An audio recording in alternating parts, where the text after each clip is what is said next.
भाइयों और बहनों, मैं आप लोगों को एक सावन की कजरी सुनाने जा रही हूँ। आप लोगों को अच्छा लगे तो लाइक और सब्सक्राइब शेयर करें।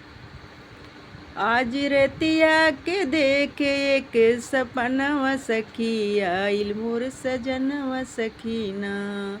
आज रतिया के देखे एक सपनवा सखी, आइल मोर सजनवा सखीना।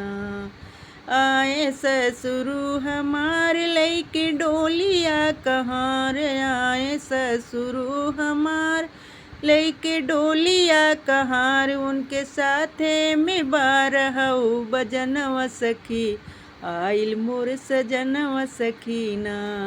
आज रतिया के देखे एक सपनवा सखी, आइल मोर सजनवा सखीना।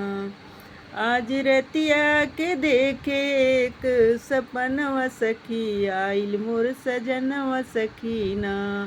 आए जेठऊ हमार लइके डोलिया कहाँ रे, आए जेठऊ हमार लइके डोलिया कहाँ रे, उनके साथे में बारहु बजनवा सखी, आइल मोर सजनवा सखीना।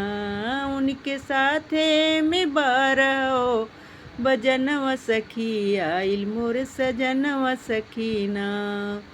आज रतिया के देखे एक सपनवा सखी, आइल मोर सजनवा सखीना।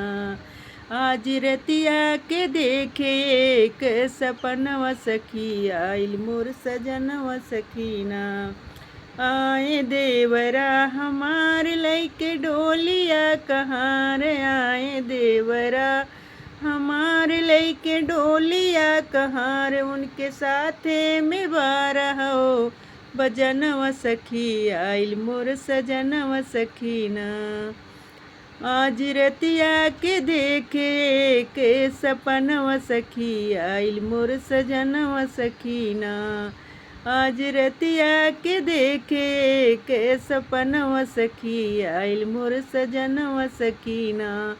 आए सैया हमार लइके डोलिया कहाँ रे, आए सजना हमार लइके डोलिया कहाँ रे, उनके साथे में बारहु बजनवा सखी, आइल मोर सजनवा सखीना।